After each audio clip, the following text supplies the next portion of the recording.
자, 미생물 연료전지 이제 5장 그 재료에 관해서 이제 한번 공부해 보기를 하겠습니다. 미생물 연료전지를 만들려면 재료가 있어야 되겠죠. 그죠? 근데 이제 어떤 재료가 들어가느냐? 먼저 산화 전극용 재료, 또 환원 전극용 재료, 또 이온 교환막 여기 중간에 있습니다. 이건 선택 사항입니다. 만약에 에노드와 캐소드 이런 반응이 서로 방해를 한다면 우리가 이제 막을 여기다 설치를 해야 되겠습니다. 그렇게 막이 없이도 사실은 많은 경우 미생물 연료전지가 작동을 합니다. 저 연구실에서는 처음에는 막을 사용했다가 지금은 막을 사용하지 않고 즉 단일 싱글 챔버 MFC로 이제 작동을 하고 있습니다. 자, 먼저 산화 전극 한번 재료를 보면요. 이제 여기 몇 가지 그런 조건이 있습니다. 첫 번째로 good electrical conductivity, 즉 전기적인 그런 전도성이 좋아야 되겠죠. 이게 전도성이 좋지 않으면은 전류가 흐를 때 전극 자체에서 전압 강화가 손실이 일어납니다. 또 이제 low resistance 뭐 비슷한 얘기고요. strong biocompatibility, 그죠? 미생물은 대체로 이 에노드 표면에 그 생물 막을 형성합니다. 막이 이제 제대로 잘 형성해서 단단하게 붙어 있기 위해서는 그 바이오 컴패티빌리티, 그죠? 요것이 이제 커야 됩니다. 그죠? 이게 이제 작으면은 이게 미생물이 잘 붙으려고 해도 이게 잘 안 붙어요. 근데 이제 뭐 보시면 알겠지만은 우리가 쓰는 그 탄소 전극은 이 미생물과의 바이오 컴패티빌리티가 상당히 좋습니다. 또 케미컬 스테빌리티, 이게 이제 화학적으로 안정해야 되겠죠. 이게 불안정하면 이게 변질이 됩니다. 그러면 성능이 저하될 수가 있습니다. 또 엔트 코로전, 이게 이제 부식돼서 전극이 계속 그죠? 떨어져 나가거나 계속 이제 없어져 버리면 안 되겠죠. 그죠? 그리고 코로전에 굉장히 이제 저항성이 커야 되고, 또 라지 솔페스 에리아, 그러니까 이 전기학 반응은 이 전극 표면 지역에 비례하기 때문에 표면이 넓을수록 미생물이 많이 바이오필름을 형성합니다. 그래서 겉보기 표면적은 일정하다 할지라도 이게 실제 표면적이 증가되면은 더 성능이 좋아지겠습니다. 그죠? 전류가 더 많이 흐르겠죠. 그리고 appropriate mechanical strength and toughness, 그죠? 그리고 이제 이 mechanical strength도 또 이제 상당히 이제 좋아야 됩니다. 이 자세한 내용은 여러분들의 이 저널 아주 굉장히 유명한 저널입니다. 여기서 제가 이거를 요약한 거기 때문에 한번 참고해 보기 바랍니다. 자, 금방 말씀드리기를 그 탄소 전극을 우리 에노드 물질로 많이 쓴다, 이제 그렇게 말씀드렸어요. 그죠? 왜 그러느냐? 탄소는 기본적으로 이게 그 자체가 반응성이 별로 없고요. 그리고 이제 미생물 바이오필름이 잘 형성되고, 그리고 무엇보다도 이게 쌉니다. 상당히 싸요. 그죠? 탄소 사실은 뭐 저 어디나 있잖아요. 그죠? 우리가 만들어서 됩니다. 그래서 어떤 물질을 여러분 술 만드는 거 보셨어요? 나무를 가져다가 공기가 통하지 않는 상태에서 이걸 가열하면은 이게 탄화가 됩니다. 그런 식으로 우리가 전극도 만들어 쓸 수 있는데, 근데 수많은 이 탄소 재질이 지금 다 상업적으로 다 지금 판매가 되고 있어요. 어떤 게 있느냐, 여기 보시면요, 그라파이트, 그죠? 탄소 재질 중에 이게 흑연 있죠. 흑연 라드가 있고, 그라파이트, 카본 파이버 브러쉬, 이런 것처럼 요거를 카본 파이버를 이렇게 브러쉬 형태로 이게 만든 거예요. 그죠? 그리고 카본 클로스, 이게 카본 클로스가 어디 있습니까? 요거죠. 카본 클로스, 그죠? 이게 이제 천 있죠. 천, 탄소 섬유를 이렇게 천처럼 이렇게 직조한 겁니다. 그죠? 이런 것도 많이 쓰고 있어요.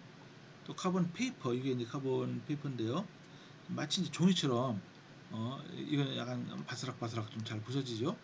카본 펠트 있죠. 펠트, 이런 천 같은 거, 천이라기보다도 그러면 그냥 펠트입니다. 카본 펠트 이거 있어요. 또 RVC라고 해서 요게 있는데요. 이거는 이제 저입니다. Reticulated Vitreous Carbon이라고 해서 이거는 사실 바삭바삭한 거예요. 이거보다 훨씬 카본 페이퍼가 더 바삭거리는데, 이게 뭐냐면 이것은 이렇게 속이 기공성이 있어요. 이게 이제 재질이 뭐냐면 카본 중에서도 글래시 카본이라고 유리질 섬유로 된 것입니다. 근데 이것이 이제 이렇게 3천 이제 전극을 이루고 있는데 이 기공성이 있습니다. 그래서 이 기공 사이즈에 따라 이게 이제 다 제작이 돼 있어요. 그러니까 이런 것은 이제 굉장히 이제 기공이 커서 뭐 그냥 잘 물질이 너무 잘 들락달락하죠. 이쪽은 굉장히 이제 작습니다. 그래서 이제 기공을 우리가 이제 인치당 인치당 기공이 몇 개 있느냐, 4 per inch, 그래서 ppI로 이제 표시를 하는데, 어쨌든 이런 다양한 종류의 이런 탄소로 된 재질이 이제 있습니다. 그죠? 여기 보니까 여기 한번 여기 보십시오. 여기 어떤 특성이 있는지, 어떤 장점이 있는지, 그죠? 카본은 그리고 보통 금속처럼 그렇게 전기 전도성이 높진 않지만은 뭐 반도체보다 훨씬 높아요. 그래서 이제 음, 전기가 잘 통하는 편이죠. 그죠? 여기 이제 어드밴티지가 있고 이쪽은 또 디스어드밴티지가 이제 있습니다. 예를 들어서 그래파이트 라드는 그냥 라드 형태의 진짜로 막대 형태인데, 이건 뭐 여러 가지 이런 장점이 있지만은 이건 되게 쌉니다. 되게 싸요. 근데 표면적을 넓히기가 어렵죠. 그죠? 카본 브러쉬는, 그죠? 그래파이트 파이버 브러쉬는 클로깅, 이게 뭐가 자꾸만 낍니다. 그런 단점도 있어요. 어쨌든 이런 다양한 종류의 카본 물질이 사용되고 이제 있습니다. 이제 카본 파우더는 안 나와 있는데 카본 파우더도 많이 써요. 이거 나노 파우더. 그리고 이제 최근에 들어서 많이 쓰는 재질이 카본 나노 튜브 있죠, 여러분요. 그 나노 튜브라고 많이 들어보셨죠? 그죠? 또 컨덕티브 폴리머, 컨덕팅 폴리머라고도 합니다. 이제 그런 물질도 많이 씁니다. 보시면 이제 카본 나노 튜브 CNT, 이게 이제 멀티 월드 카본 나노 튜브가 있고 싱글 월드 카본 나노 튜브, 그죠? 그러니까 카본 나노 튜브니까 튜브 형태입니다. 여러분 튜브 아시죠? 근데 이제 그 튜브 가운데는 비어 있고 이제 겉에 이제 튜브가 되어 있는데, 근데 이 튜브가 뭘로 되어 있냐면 전부 다 탄소 재질이에요. 탄소 재질. 그러니까 여러분들 어떻게 생각하시면 좋냐면은 여러분 그래파이트 있잖아요. 이제 그것이 이제 층상 구조를 갖고 있는데 한 층을 여러분들 쫙 벗겨냈다고 보십시오. 이제 그런 걸 뭐 그래핀이라고 그러죠. 이제 그것을 그래핀을 한번 둘둘 말았다고 한번 생각해 보세요. 한 겹으로 말면은 싱글 월드 카본 나노튜브고, 또 여러 겹으로 말면은 멀티 월드 카본 나노튜브입니다. 근데 그것이 이제 최근 들어서 뭐 여기 미생물 연료전지 재료뿐만 아니고 다양한 또 재료로 많이 쓰고 있어요. 다양한 목적으로 많이 쓰고 있습니다. 그죠? 그래서 이 표를 한번 잠깐 보시면요. 어, 카본 나노튜브와 폴리아닐린을 같이 이제 섞어서 이런 걸 보고 이제 다른 뭐 재료가 섞여 있는 것을 컴포지트라고 합니다. 복합 물질, 이런 거를 이제 써서 만들기도 돼요. 그래서 이제 여기 보니까 뭐 이콜라이가 잘 달라붙죠. 그리고 글루코스를 기질로 사용해서 이렇게 뭐 이렇게 미생물 연료전지 제작을 합니다.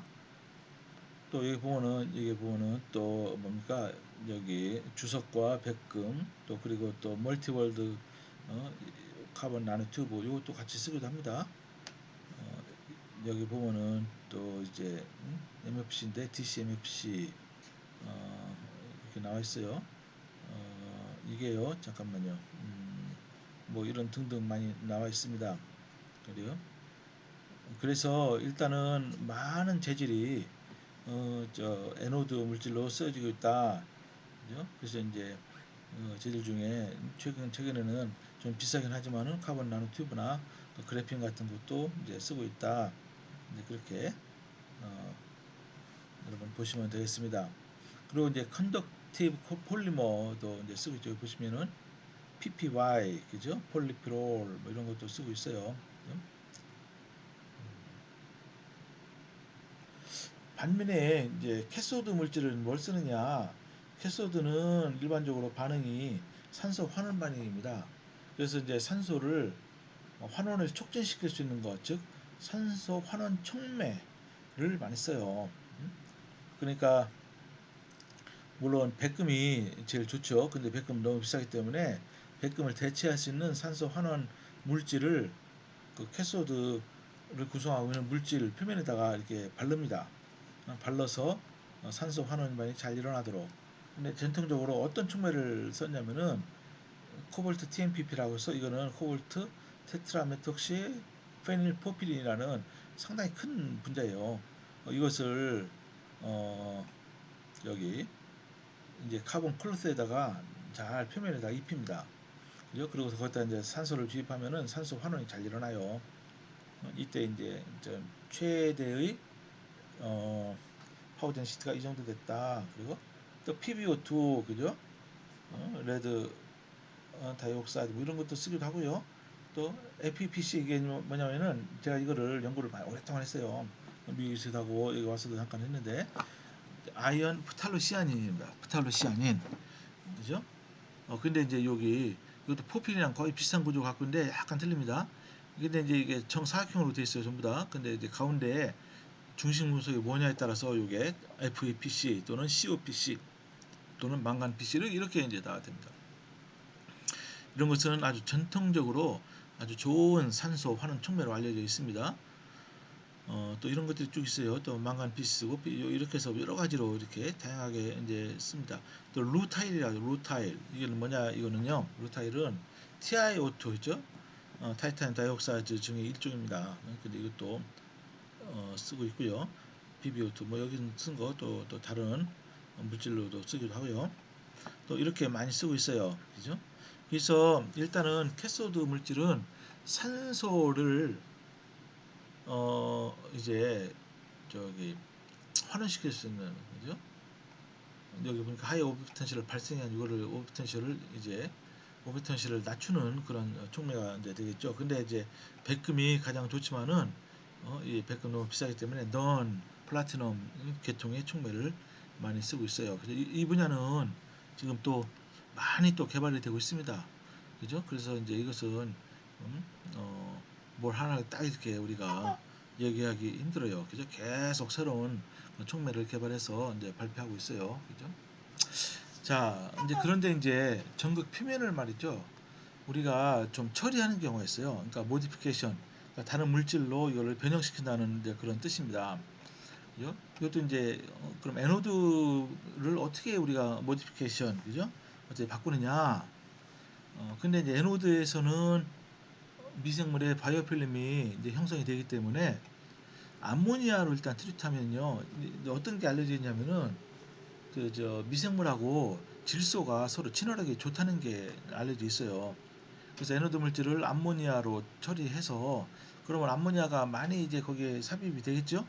그런 다음에 높은 온도에서 이거를 처리합니다. 열처리를 해요. 그죠? 높은 온도에서.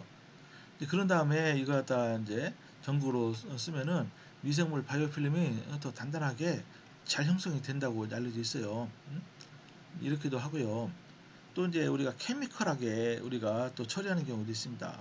여기서 보니까 요 표를 보시면은 요 chemically modified anode 뭘로 처리하냐? 망간 사가로 처리하고 페릭 옥사이드 그죠? 이런 걸로도 처리하기도 텅스텐 카바이드 또 이런 아주 다양한 물질 뭐 이런 것도 사실은 여기에 리스트가 여기에 그치는 것이 아니고 계속 이게 더 많이 첨가 덧붙일 수 있지만은 어쨌든 이런 물질로 에노드 표면을 처리한다 그죠? 그것이 효과를 볼 수 있다 이렇게 그래서 그런 방법이 있어요. 이제 망간 사가 이런 이온에다가 이온이 녹아 있는 용액에다가 그냥 전극을 담궈 놓으면 돼요. 소크 메서드 그죠? 이거는 또 뭐 케미컬 베이퍼 데포지션 뭐 등등 여러 가지 신터링이라는 게 뭐냐면요. 높은 온도에서 열 처리한다는 뜻입니다. 그죠? 열 처리. 그러면 불안정한 거는 다 없어지고 어떤 안정한 구조로 되죠. 이제 그런 것들이 뭐 다양한 기능을 할 수가 이제 있습니다. 그죠? 여기 나오는 이런 수치 같은 거는 그냥 여러분들이 그냥 한번 보시면 됩니다. 이건 뭐 그냥 이렇구나 뭐 알 수 있어요. 근데 여기서 알 수 있는 것과 같이 OCP 있죠? 오픈 서킷 포텐셜 또는 볼티지라고도 하는데 이거 있죠? 요거 잘 보시면은 이거는 이제 전류가 흐르지 않을 때 이거는 에노드니까 이거는 가능한 마이너스로 가는 게 좋습니다. 캐서드의 OCP는 가장 플러스로 하는 게 좋고 왜냐하면은 그 셀 포텐셜이라는 것은 캐서드 전이 빼기 에노드 전이기 때문에 그래요. 그죠? 여기 뭐 이런 게 있습니다. 그죠? 자, 보시고요. 자, 그런데 이제 미생물 연료전지 목적은 무엇이냐? 그죠? 목적은 저거죠. 피해수를 처리하는 겁니다. 폐수 처리에 엄청난 이 비용이 든다고 그랬어요. 그래서 이제 폐수를 처리할 때 그러면 이제 폐수에 의해서 오염이 돼서 성능이 저하가 잘 안 되는 물질을 우리가 에노드로 이제 써야 되겠죠. 그죠? 이것도 역시 주로 이제 탄소 물질을 많이 씁니다. 탄소 물질. 그죠? 여기 제가 표를 보시면은 카본 페이퍼, 클로스, 그래파이트, 라드, 그래파이트 또 이제 실린더 모양. 그러니까 이거 라드는 속이 창고고 실린더는 속이 빈 거죠. 또 플레이트도 있고요. 그죠? 뭐 이런 여러 가지 있어. 파이버도 있고 뭐 파이버 브러쉬 뭐쭉 등등등 많이 씁니다. 그래서 이제 이런 특성이 있어요. 저 표면적 그죠? 뭐 이런 것들이 나와 있고 또 어떤 웨이스트 워터를 처리했느냐 다시 말씀드리면 요게 매치되는 거네요. 이거는 그냥 실험한 거를 이렇게 결과를 보여주는 겁니다. 다양한 그런 그저 필수들이 MFC로 이제 처리되면서 필수 처리도 되고 또 이제 전기도 얻었다 이겁니다. 그죠? 요거는 도메스틱 수위지 그죠? 이게 폐수예요. 폐수 뭐 여러 가지가 좀 많이 나와 있습니다. 한번 그냥 여러분들이 보세요. 그리고 이제 또 미생물 연료전지 평가하는 것 중에 중요한 파라미터 중에 여기 저 최대 전력 밀도도 중요하지만은 여기 있어요. COD removal 이게 이제 유기물이 얼마큼 저거죠 제거되느냐를 뜻하는 거잖아요. COD removal 이런 거 이런 것이 좀 높은 것이 좋겠죠. 예를 들어서 뭐 이런 거 이런 경우에는 이게 100% 거의 유기물은 다 분해가 됐습니다. 자, 그 다음에 한번 멤브레인에 대해서 보겠어요. 근데 멤브레인에 대해서 여러분들 기본적인 그런 지식을 가지고 있는 게 중요합니다. 멤브레인도 종류가 여러 가지가 있어요. 어, 대체로 이제 우리 화학 전기학에서는 이 중성 멤브레인보다는 여기 AEM이나 CEM 이게 뭐냐면은 AEM은 여기 아나이오닉 익스체인지 멤브레인 그러니까 음이온이 왔다 갔다 잘 이게 통하는 거예요. 이제 카타이온은 이게 통과하지 못합니다. 음이온 교환 수지라고 그러고 CEM은 카타이오닉 익스체인지 멤브레인이에요. 그죠? 이것은 양이온들이 잘 달라붙기도 하고 투과하기도 하고 그럽니다. 그죠? 여기 나와 있지 않지만은 이제 중성 이제 그런 것이 어떤 특정한 성질을 안 띠는 그런 멤브레인도 있어요. 근데 이제 바이폴라 멤브레인도 있습니다. 이것은 뭡니까? 요 AM과 CM이 서로 이제 접합되어 있으면은 한쪽은 뭡니까 이게 두 가지 양쪽 성질을 갖고 있겠죠, 그죠? 그런 멤브레인도 있습니다. 그죠? 근데 이제 이 미생물 연료전지에서는 AM도 쓰고 CM도 쓰고 다 써요. 초창기에는 거의 이제 카타이오닉 익스체인지 멤브레인을 썼습니다. 이거는 양이온 교환 수지라고 하는 거예요. 양이온 교환 막, 그죠? 멤브레인이니까 막이죠. 대표적인 것으로 이 네피온이라고 있어요. 네피온.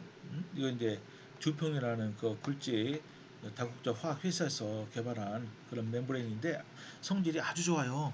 상당히 좋습니다. 아직까지도 이것을 능가하는 그 양이온 교환막이 별로 개발되어 있지 않아요. 이거 뭐 개발된 지 벌써 수십 년이 넘었는데도 그죠? 그리고 상당히 안정하죠. 그죠? 좋다는 것이 안정하고 얇게 만들 수 있고 그죠? 이것이 이제 쓰고서 버리는 것이 아니고 재생을 시킬 수가 있어요. 그죠? 근데 이게 왜 카타이닉 익스체인지 멤브레인하고 아나이닉 익스체인지 멤브레인의 어떤 성질이 이렇게 양이온 교환시키고 음이온 교환시키냐? 그건 아주 간단합니다. 잘 보십시오. 양이온 교환이 되기 위해서는 그 요게 이제 저 멤브레인이니까 전부 다 폴리머예요. 폴리머 여러분들 그죠? 폴리머. 이 폴리머 이 골격이 양전하를 떼야 되겠어요? 음전하를 떼야 되겠어요? 양이온 교환시키기 위해서는 당연히 음전하를 떼야 되죠. 그죠? 그래야지 이제 양이온이 달라붙죠. 그리고서 이거 이제 용액 중에 담궈 놨을 때 용액 중에 다른 양전하가 있으면 서로 이온 교환이 되겠죠. 그죠? 그래서 원래 있던 양전하는 떨어져서 용액에 또 녹아나기도 하고 그죠? 새로운 것들이 달라붙기도 하고 이제 그렇죠. 근데 대표적으로 음전하를 띄는 게 뭐가 있습니까? 여러 가지가 음전하를 띄지만은 요 설포네이트 그룹이 있어요. 요게 보세요. 요게 내피온이 굴격이 이렇게 됩니다. 이건 폴리머예요. 이거 여기 보니까 폴리머 굴격에 여기 탄소가 붙어 있는 것이 아니고 수소가 붙어 있는 것이 아니고 전부 다 불소로 이게 다 치환됐어요. 여러분 이게 불소로 치환되면 말이죠. 이 멤브레인이 어 굉장히 안정해요. 여러분 테플론 있잖아요. 어? 테플론도 이게 뭡니까? 그 성분에 불소가 있잖아요. 그러니까 얼마나 열적 안정성이 좋습니까? 이 불소가 이렇게 쭉 있고 있다가 요게 이제 주렁주렁 뭐가 달려 있냐면은 여기 있어요. SO3H 요게 요게 이제 설포네이트 그룹입니다. 설포네이트 그룹. 그죠? 요게 이 중에서 여기 프로톤이 잘 떨어져 나갑니다. 그러니까 강산성에 이게 담궈 놓으면은 요게 이 저 용액 중에 프로톤이 와서 달라붙어요. 그러다가 이제 이것을 가지고서 예를 들어서 소금물에다가 이제 담궈놨다. 그럼 어떻게 됩니까? 프로톤이 떨어져 나가죠. 그죠? 용액은 산성이 되면서 요게 여기 양성자 대신에 뭐가 달라붙습니까? 그렇죠.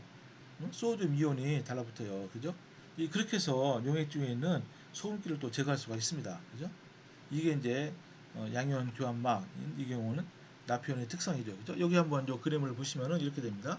여기 양이온 교환막이 딱 있어요. 그죠? 근데 이제 왼쪽 오른쪽에 왼쪽 에노드고 오른쪽에 캐소드라고 치면은 잘 보십시오. 소듐 같은 건 어때요? 소듐. 이것은 잘 통과하죠. 마이그레이션 잘 되죠. 요 프로톤도 왜냐하면 양이온 요쪽이 높으면 이제 높은 쪽에서 낮은 쪽으로 이동이 되죠. 근데 클로라이드 이것은 잘 이동이 안 됩니다. 이것은 그죠? 이거는 점점 이동이 안 돼. 음이온이기 때문에 그죠? 근데 여기 있어 HCl 통째로 또 H2O2 저 하이드로겐 프록사이드 이런 것들 어때요? 이게 만약에 중성인 상태로 유지가 되면은 이것들은 통과를 잘 합니다. 그죠? 중성은 여기에 달라붙고 자시고 할 거 없죠. 그죠? 이거는 이온 교환이 안 되죠. 중성이기 때문에. 그렇지만 초과는 되는 거예요. 또 마찬가지로 여기 NaOH도 중성이고 소듐 보로 하이드로하이드 이것도 중성이면 또 잘 투과를 합니다. 이쪽 농도가 높으면 오른쪽에서 왼쪽으로, 만약에 왼쪽에 농도가 높으면 왼쪽에서 오른쪽으로 투과를 합니다. 그죠? 반면에 이제 여기 보세요. 아나이온 익스체인지 멤브레인은 음이온이 통과돼요. 그죠? 여기 보면은 클로라이드 이온 같은 거, 하이드록사이드, 뭐죠? 보로 하이드로하이드, 그것도 음이온이죠. 또 보레이트 이런 것들을 잘 통과돼요. 양이온은 통과 안 됩니다. 그래? 이게 마이그레이션이죠. 이게 이동하는 그 저게 전압 차이에서 이동하는 거. 그렇죠. 여기 또 역시 중성인 그런 분자들은 또 통과가 됩니다. 그죠? 이렇게 이런 특성을 가지고 있습니다. 그래서 요 그림을 보시면은 여기 이제 여기 왼쪽에 에노드고 오른쪽에 주로 캐소드를 이렇게 그려놔요. 그리고 중간에 이 멤브레인이 있다. 여기 PEM이라는 걸 썼어요. 이때는 이 PEM인 카타이닉 익스체인지 멤브레인의 일종이에요. 일종. 이게 뭐냐면은 프로톤 엑스체인지 멤브레인 그 약자입니다. 프로톤. 그죠? 그러니까 이거는 양성자가 특별히 잘 통과하는 그런 멤브레인입니다. 그죠? 양성자는 통과하죠. 왼쪽에서 이거 보세요. 이게 왼쪽에서 미생물에 의해서 기질이 산화되면 왼쪽에 프로톤이 많이 있을 거 아니에요. 그죠? 이게 있으니까 어때요? 이거를 농도가 높으니까 또 낮은 쪽으로 오른쪽으로 이제 디퓨전 돼서 갈 거 아닙니까? 근데 뭐 디퓨전뿐만 아니라 일단은 이제 전압이 걸려 있기 때문에 마이그레이션으로도 가는데, 그래서 프로톤이 잘 통과해요. 그죠? 그래서 이제 여기 캐스트에서 산소와 또 전자와 반응해서 물로다가 이제 환원이 되죠. 그죠? 이런 겁니다. 이때 쓰는 것이 바로 요 카타이닉 익스체인지 멤브레인, 그죠? 프로톤 익스체인지 멤브레인 주로 나피온 같은 거를 전통적으로 많이 썼어요. 뭐 지금도 많이 씁니다. 근데 이제 물론 이게 가격이 상당히 비싸다. 그런 단점이 있는 거죠. 그죠? 자, 그 다음에 그러면 한번 아나이온 익스체인지 멤브레인 음이온 교환막을 한번 보도록 합니다. 요때 이거 인터페이스라고 미국 그 전기화학에서 발행하는 잡지예요, 잡지. 요걸 한번 보시면 말이죠. 그 음이온을 교환하기 위해서 골격이 폴리머 골격이 뭐가 되겠어요? 뭐가 있으면 좋습니까? 어? 암모늄 이온이 달라붙으면 좋겠죠, 그죠? 암모늄 이온. 여기 보시면 여기 여러 가지 합성하는 단계가 나와 있는데 맨 밑에 걸 한번 보십시오. 결국은 어떻게 만드느냐 표현 여기 긴 굉장히 폴리머 이 골격에 중간중간에 뭐가 들어있냐면 여기 보세요. 여기 암모늄 요 그룹이 달라붙어 있잖아요. 그죠? 이거 보고 이제 질소에 이제 손이 4개가 달라있기 때문에 이거 보고 우리가 쿼터너리 암모늄 솔트라고 하죠. 그죠? 여기에 이제 요 골격이 양이온을 띠고 있기 때문에 어때요? 평소에는 음이온이 달라붙어 있습니다. 그러니까 강 알칼리성 용액에 요 물질을 집어넣으면은 이 폴리머를 이제 음이온 이제 강 알칼리성이니까 하이드록사이드 이온이 많이 있잖아요. 그 이온이 여기 달라붙어 있어요. 그리고 요것을 꺼내서 어디입니까? 예를 들어서 NaCl 같은 데다가 용액에 담궈놔요. 그럼 어떻게 됩니까? 클로라이드 이제 이온이 많기 때문에 이 하이드록사이드 이온이 대체가 됩니다. 그래서 상당한 하이드록사이드 이온이 떨어져 나가고 그 자리에 클로라이드 이온이 달라붙죠. 또 이게 떨어져 나갈 수도 있고 이제 그렇습니다. 그래서 이제 음이온이 교환이 되는 거예요. 음이온을 교환시키려면은 그 폴리머 막은 양전을 해야 된다. 양이온을 교환시키려면 폴리머막은 음전을 띄어야 된다. 이제 그런 것입니다. 자, 이건 어떻게 이걸 합성하느냐? 출발 물질이 이겁니다. 이거 보고 이렇게 설폰이라고 합니다. 설폰 이게 폴리 이게 이제 굉장히 표현이 기니까 폴리설폰이라고 합니다. 여기 그래서 이것을 클로로메틸레이션을 시키면은 어떻습니까? 요 부분이 여기 돼요. 수소가 이걸로 대체가 됩니다. 그 다음에 쿼터나이제이션 하면은 요 부분을 뭘로 바꾸냐면요. 여기 있죠. 아모늄 솔트가 이렇게 됩니다. 이렇게. 그죠? 이렇게. 그런 다음에 여기 클로라이드 이온을 OH-로 바꾸기 위해서는 강알칼리 용액에 그래서 원몰라 KOH 용액에 집어넣으면은 이렇게 바뀌어지는 겁니다. 그래서 이걸 사용하면 돼요. 그죠? 예. 자, 그러면은 이제 그렇게 이제 만드는 걸 알겠는데 우리가 직접 만들어 쓸 수는 없는 거 아니겠습니까? 그 자체도 얼마나 이제 힘든 과정이고 그래요. 그래서 우리가 이제 사서 쓰면 돼요. 다행히 이제 그런 멤브레인을 파는 회사가 이제 꽤 있습니다. 자 보시면은 여기 요걸 보고 한번 여기 보시면은 여기 이제 맨 왼쪽 컬럼은 멤브레인 종류와 매뉴팩처러 그죠? 어디서 이제 만들어 파느냐 이제 그런 게 있고 여기 보면은 어 X 펑셔널 그룹이 뭐냐 또 백본은 뭐냐 그죠 골격은 뭐냐 그리고 두께는 얼마냐 뭐 어느 정도까지 얇게 하시느냐 이거예요. 그리고 이제 아이온 익스체인지 퀀티티예요. 이거 얼마큼 이제 우리가 교환할 수 있느냐 뭐 이런 거 다 고려해야 되겠죠. 그죠? 그리고 pH는 어느 정도 pH에서 작동하느냐 이게 pH 범위가 넓어서 좋을 거 아니에요? 무엇보다 중요한 것이 가격이죠. 가격. 그죠? 자, 한번 보십시오. 양이온 교환 수지를 교환막을 보면요. 여기는 나피온은 안 나와 있어요. 나피온. 아마 너무 비싸서 그런 것 같기도 하고. 골격은 전부 다 이거잖아요. 설포네이트 그룹이 다 있죠. 그죠? 설포네이트 그룹. 뭐 프로톤이 달려있기도 하고 소디움이 달려있기도 하고. 근데 가격이 비쌉니다. 여기 F930이라는 것은 푸마텍이라는 데서 만드는데 이거는 833 유로입니다. 유로. 1유로가 1달러보다 조금 비싸죠. 그죠? CMI 7000이라는 것도 있어요. 이것도 많이 써요. 이거는 이제 97불 정도 됩니다. 이거는 제곱미터당, 그죠? 넓은 제곱미터당 이렇게 이제 얘기를 해요. 그 thickness는 이렇게 아주 얇게 만들 수 있습니다. 30 마이크로미터 정도로 이렇게 얇게까지 만들 수 있어요. 그리고 반면에 음이온 교환막은 있는데 여기 보면은 이건 CMI 7000, 이거는 AMI라고 되어 있죠. C는 카타이온, A는 아나이온 뜻입니다. 이게 7001. 이것도 많이 씁니다. 논문에 보면 이거 많이 써요. 쭉쭉쭉쭉 이렇게 있습니다. 그죠? 이제 그렇습니다. 근데 이제 여기 보면은 세퍼레이트라고 있어요. 이거는 막은 막인데 이거는 중성을 띠고 있어서 어떤 이온 교환을 할 수 없습니다. 그냥 막이에요, 막. 그러니까 여기 보시면은 이게 저 골격이 이것은 저 음전하고 이쪽은 전부 다 양전하는데 이것은 전하가 없잖아요, 그죠? 그러니까 이건 중성 막입니다. 이것도 필요할 때가 있겠죠, 그죠? 그래서 여러분들은 한번 요 표가 나중에 실제 요 멤브레인을 이용해서 뭐 할 때 좋은 가이드라인이 이제 되는 겁니다. 그죠? 이거 어디서 알 수 있냐면은 이렇게 제가 요 과목은 여기 이제 레퍼런스를 이제 거의 모든 경우에 다 다뤄놨습니다. 그러니까 여러분들이 제가 그 레퍼런스를 보고 다 이제 공부해서 이거를 강의를 준비한 거예요. 물론 교과서도 여러분 참고했지만은 그러니까 여러분들 한번 잘 참고해 보면 됩니다. 자, 한번 그래서 이 양이온 교환막, 그죠? 또 음이온 교환막을 미생물 연료전지에 적용한 예입니다. 이 표가 이게 책에 나온 거죠, 그죠? 이것도 약간 오래되긴 했어도 2007년이니까 좀 뭐 그죠? 12년 됐죠. 멤브레인을 안 쓰고도 가능해요. 안 쓰고도 그죠? 안 쓰고도 가능하고 또 이제 여기 보니까 맥시멈 파워. 근데 여기 있는 숫자들은 말이죠, 여러분요. 이것은 계속 시간이 가면서 사람 연구를 하면서 더 좋은 결과를 많이 발표하기 때문에 이 숫자 자체는 여러분들이 그렇게 신경 쓸 건 전혀 없습니다. 이렇게 쓰이고 있구나. 그죠? 쓰이고 있구나. 이제 그 정도로 여러분들이 그냥 알면 되는 거예요. 그죠? 또 이 보세요. 나편을 썼을 경우 보세요. 여기가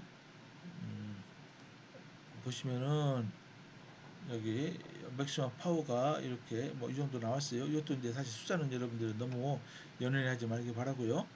또 나편 대신에 CMI 7000 있죠? 이거를 써도 됩니다. 이렇게 결과가 나와 있고 또 MFC에 음이온 교환막도 쓸 수가 있습니다. 근데 여러분들 여기서 코멘트를 한 가지 하면은 말이죠. 잘 보십시오. 어, 이렇게 이제 미생물 연료전지가 있는데 여기 요 막이 있어요. 음? 여기 양이온 교환막을 쓰면은 요쪽 에노드에서 생산된 초과 생산된 요 프로톤이 오른쪽으로 이동해서 반응하는 걸 알겠는데 만약에 음이온 교환막을 쓰면은 요 반응 자체가 이루어지지 않는 거 아닙니까? 여러분들이 그런 의문을 제기할 수가 있어요. 그죠? 왜냐하면 프로톤이 여기 이동을 못 하잖아요. 이동을. 그죠? 안 그래요? 그럼 어떡합니까? 그렇잖아요. 음이온이 이동합니다. 오른쪽에서 음이온이 왼쪽으로 이동해요. 음이온이 이동해서 여기서 프로톤이 초과로 있으면 여기는 각 여기 에노드 쪽이나 캐소드 요 방에서 정기적으로 중성이 이게 이루어져야 됩니다. 그러니까 프로톤이 많이 이게 생산이 되면 이걸 중화시키려는 여기서 음이온이 오른쪽에서 그러니까 예를 들어서 이게 하이드록사이드도 좋고 아니면은 뭐도 좋습니까? 예를 들어서 저것도 좋죠. 뭐 클로라이드 같은 게 있으면 그것도 좋고 해서 어쨌든 음이온 교환막을 쓰면 음이온이 이동해서 어쨌든 전류는 흐르게 되어 있습니다. 그러니까 여러분들이 거기에 대해서 이거는 그러면 아예 이게 미생물 연료전지 자체가 작동을 안 하는 거 아닙니까? 그렇게 여러분들 염려할 필요는 없어요. 그죠? 어쨌든 둘 다 가능한데 근데 거의 모든 경우에 막을 이제 쓸 경우에는 말이죠. 미생물 연료전지는 전부 다 양이온 교환막을 쓰는 것 같아요. 제가 논문을 쭉 이제 지금까지 살펴본 바에 의하면은 그죠? 자, 그다음에 이제 한번 요 저기 뭡니까? 요 바이폴라 멤브레인을 써서 한번 미생물 연료전지 개념은 미생물 연료전지인데 목적이 이때는 뭐냐면은 이 디살리네이션 뭐죠? 살라인 하면은 여러분 저기 뭐 소금기가 있다는 뜻이 아니에요, 그죠? 소금기 여러분 솔트 생각하면 됩니다. 그러니까 디살리네이션이 뭡니까 이것은 뭐죠? 탈염이에요, 탈염. 그러니까 이제 바닷물에 우리 바닷물 여러분 마실 수 없잖아요. 바닷물이 엄청나게 많긴 한데 염분이 있어서 한번 마셔보셨어요? 그거 진짜 완전 죽을 맛입니다. 그죠? 그러니까 아무리 목말라도 바다에 필요해도 이 바닷물은 절대로 마시지 말라는 거죠. 그럼 훨씬 수명이 단축됩니다. 그래서 이제 워터 디살리네이션이 굉장히 중요해요. 우리나라는 뭐예요? 이 그냥 담수가 많죠. 우리나라 강도 많고 호수도 많고 그래서 우리는 저 담수가 많습니다. 담수. 근데 비도 안 오고 잘 안 오고 그죠? 강도 별로 없고 호수도 별로 없는 그런 나라. 그러니까 예를 들어서 어떤 중동 국가가 대표적인데 그런 나라는 어떻게 합니까? 어떻게 담수를 얻어요? 어? 어떻게 하냐면요. 이 바닷물을 탈염을 시켜서 얻습니다. 탈염. 안 그래요? 그처럼 거기 그 나라 사람들 뭐 식수가 없었기 때문에 어떻게 살습니까? 못 살죠. 그죠? 그래서 이제 이 탈염을 과정을 이용해서 이제 이 담수를 얻어요. 음? 근데 이제 그 규모가 어마어마합니다. 어마어마해요, 여러분요. 여러분 상상을 초월할 겁니다. 거기는 이제 이물 테크닉이 테크놀로지가 되게 중요하죠, 그죠? 그런데 그래서 워터 디살리네이션이 무지무지 중요하거든요, 탈염. 근데 되게 이제 여러분 어떻게 이제 탈염을 시키는지 아십니까? 여러분 예를 들면 뭐 사우디아라비아 또 뭡니까 여러 가지 이란, 이라크 같은데 특히 사우디아라비아 그런 데는 어때요? 중동 국가죠. 석유는 많은데 물이 오히려 부족하잖아요. 그래서 이제 옆에 있는 그 뭐 페르시아만 같은 데서 이제 바닷물을 끌어들이죠. 그래서 이제 탈염을 시키는데 어떡하죠? 바닷물을 우리가 여러분 끓이면 되죠. 끓이면은 끓이면 이제 저 소금기는 남아 있고 저 순수한 물만 증류가 되잖아요. 근데 그는 끓이는 건요 에너지가 무지장 많이 듭니다. 그래서 어떻게 하냐면은 주로 역삼투압을 해요. 역삼투압. 여러분 이제 일반화학 때 아마 배웠을 겁니다. 어떤 멤브레인을 넣고 양쪽에 한쪽은 물이고 한쪽에는 저기 소금물인데 어때요? 이게 소금물 쪽에서 여러분 삼투 현상이라는 것은 뭡니까? 오히려 순수한 물에서 이 소금기 있는 쪽으로 물이 이동하니까 안 되죠. 더. 그러니까 이제 이 그 삼투압보다도 더 큰 압력을 반대로 작용시키면 돼요. 그러니까 이제 소금물 쪽에서 대단한 압력을 막을 갖다 놓고 압력을 이제 가해가지고서 가면 어떻게 됩니까? 저 삼투압보다 큰 게. 그럼 반대편에서 소금기는 안 빠져나가고 순수한 물만 빠져나갑니다. 그것이 역삼투압이거죠. 이제 그런 식으로 해서 이제 이 담수를 많이 얻습니다. 우리나라가 그런 기술을 이제 많이 갖고 있어요. 특히 이제 코오롱 같은 그런 대기업에서 이제 그런 기술이 있어서 이제 많이 진출해 있습니다. 그죠?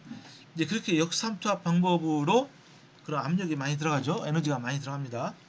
이제 그렇게 이제 우리가 워터 디살리네이션을 할 수가 있는데, 또 다른 방법은 우리가 요 바이폴라 멤브레인을 써서 우리가 그 이온 이동을 통해서 할 수 있다는 겁니다. 그죠? 요 그림을 한번 잘 보십시오. 이건 아마 책에 안 나오는 거예요. 그죠? 이거는 뭐 제가 다른 논문에서 이거 일반적인 그림이기 때문에, 그죠? 특별히 이제 참고 원원을 제가 표시는 안 했습니다. 잘 보십시오. 요게 이제 반응기입니다. 요 네모난 게 반응기예요.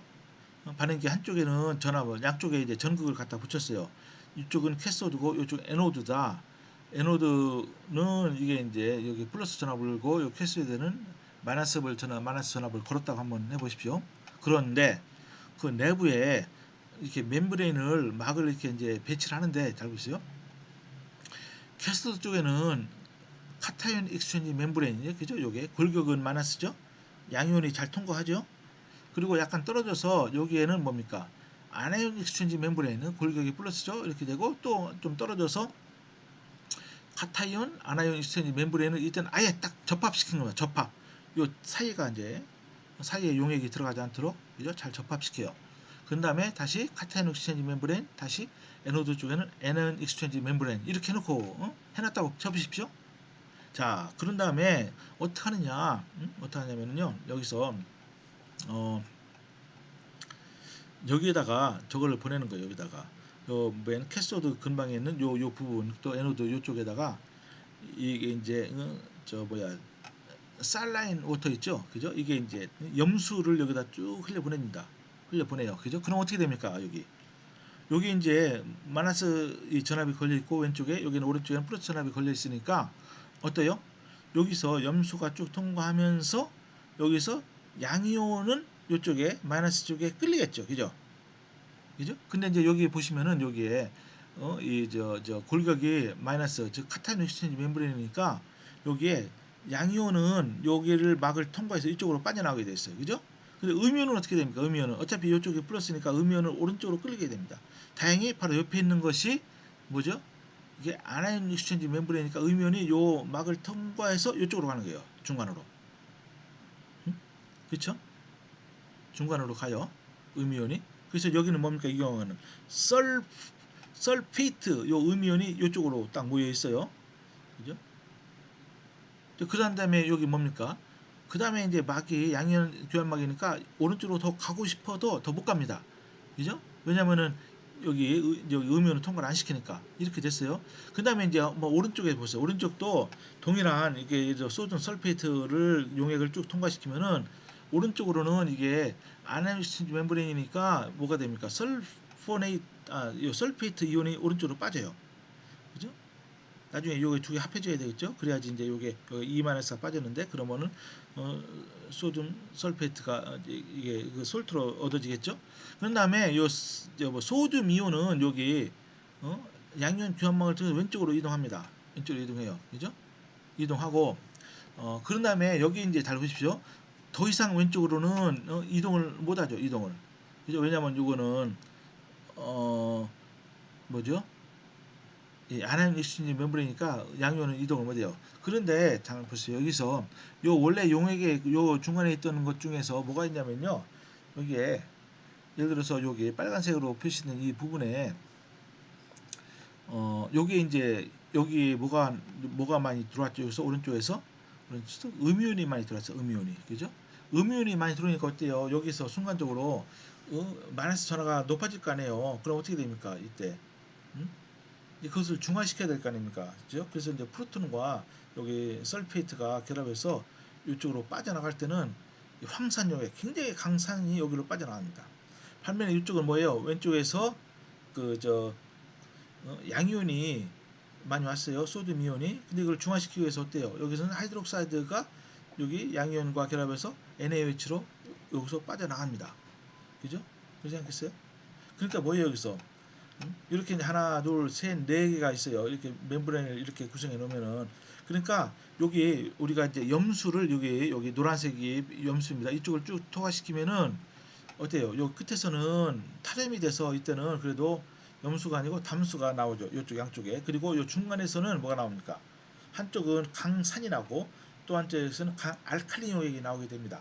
그래서 결국은 Na2SO4는 또 따로 우리가 솔트를 얻게 되죠. 그죠? 이런 식으로다가.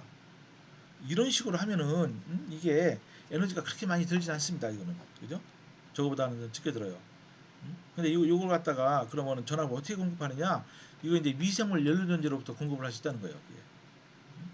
그래서 이런 식으로 해서 우리가 워터 디살리네이션 이게 이제 미생물 연료전지가 개발되고 발표되고 이제 한 뭐 언제죠? 한 10여 년, 10년 정도 됐을 때 이것을 어느 사람이 아 이런 식으로도 응용할 수 있구나.